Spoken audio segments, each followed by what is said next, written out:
What up, what up, what up? What's going on?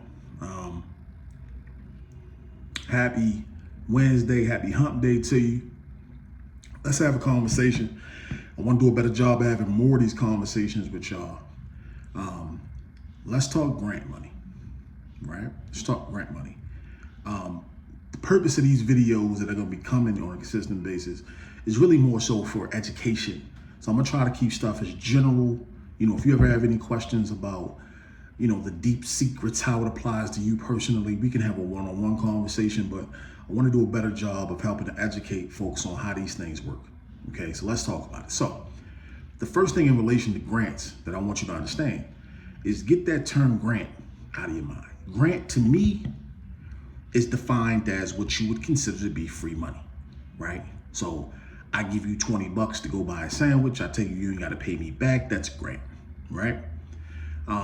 You want to gear yourself more towards the language that you're going to hear from lenders, which is down payment assistance, right? Which it's exactly what it sounds like. It's to assist you with your down payment and in certain cases, your closing cost on the home.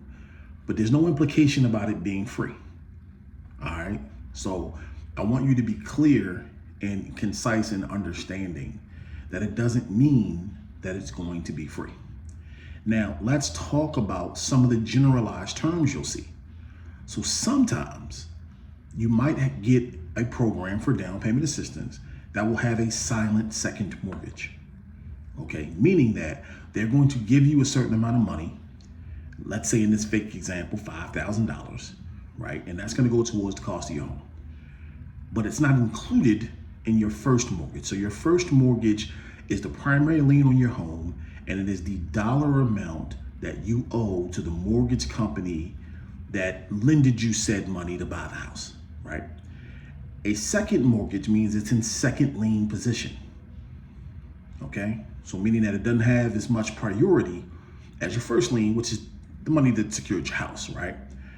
So on that second mortgage, it'll be for $5,000. It'll be at whatever interest rate that the program offers, and you'll have a period to pay that money back. So it's basically, hey, we're gonna give you money that you don't have right now so that you can buy your home. Now, some of the other terms you'll see in some of these programs is sometimes it'll be a quote unquote 0% interest loan. So meaning that you have it for the duration that you have the home. So they're not gonna charge you any interest on it. They're not trying to make any money off of it, so on and so forth. But potentially, if you go to sell the house, you may have to pay that money back, right? So we're gonna let you have the money as long as you're the owner of the home. Should you decide to sell it, then we're gonna want our money back, right? So that's another version or way that you may receive down payment assistance funds. Some of the funds might have time periods.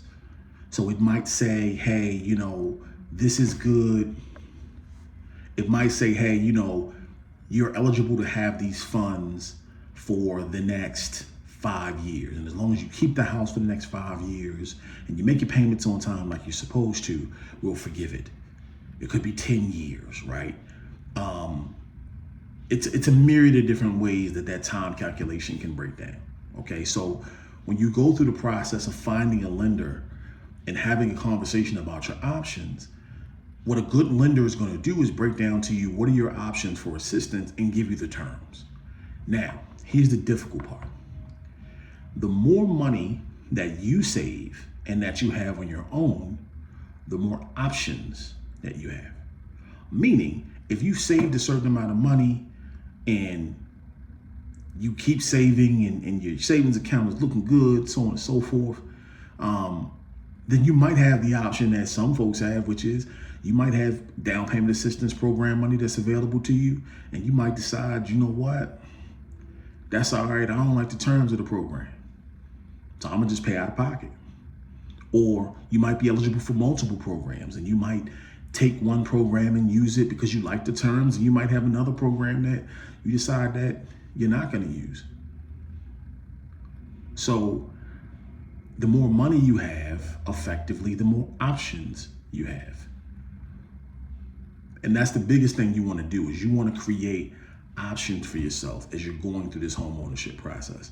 Now, if you don't have the money, the biggest goal that you need to focus on is acquiring the asset, right?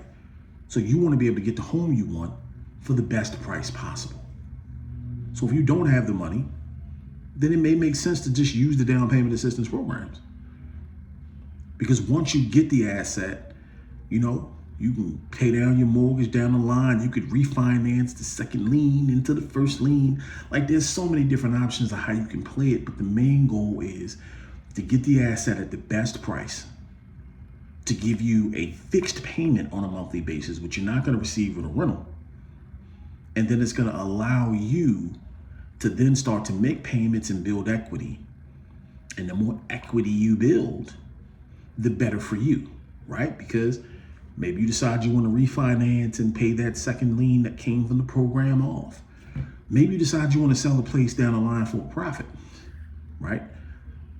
But especially in this market right now, the key is price. You want to be able to focus on getting the property at the price point that suits you the best.